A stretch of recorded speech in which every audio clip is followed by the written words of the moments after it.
আর নভচর পাখি দেখে নিন, গুরু গোবিন্দ সিংজির কাছে তার বাজ পাখি ছিল, তো বাজও কত আরাধ্য হয়ে উঠেছে, কত শ্রদ্ধার পাত্র হয়ে গেছে সে। কেন? সৎসঙ্গতির কারণেই তো।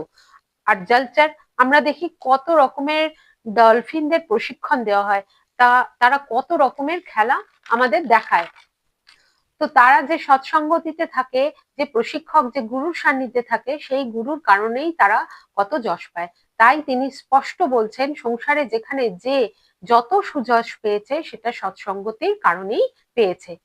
এবার পরের চৌপাইটা আগে আমি পড়ে নিই, তারপর বিনু সৎসঙ্গ বিবেক না হই, রাম কৃপা বিন সুলভ ন সোই, সৎসঙ্গত মুদ মঙ্গল মূলা, সোই ফল সিদ্ধি সব সাধন ফুলা।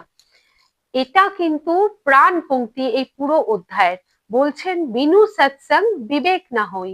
এবার প্রশ্ন হলো সৎসঙ্গ করব কি করে? সমস্ত কথাই তো বলা হচ্ছে সৎসঙ্গের, কিন্তু করব কি করে?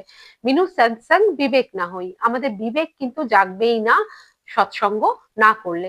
আর রাম কৃপা বিন সুলভ না সই, যতক্ষণ না রামের কৃপা হবে ততক্ষণ আমরা সৎসঙ্গ করতেই পারবো না। এটা 16 আনা সত্য কথা।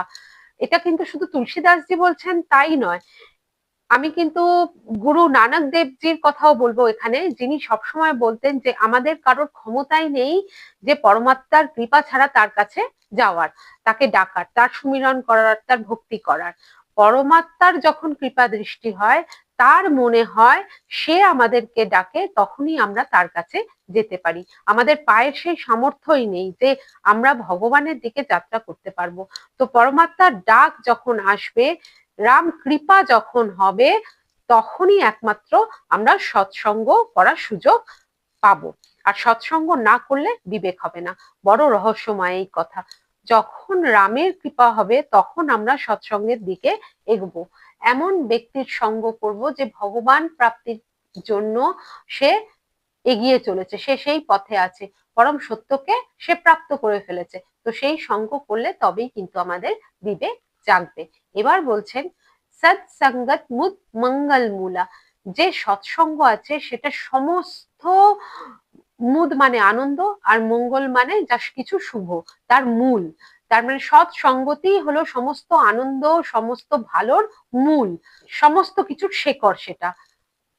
এবার বলছেন সই ফল সিদ্ধি সব সাধন ফুলা, আর এই সৎসঙ্গতি হলো সব থেকে বড় ফল, সিদ্ধি ফল। বাকি যা কিছু সাধন আছে সব কিন্তু ফুল।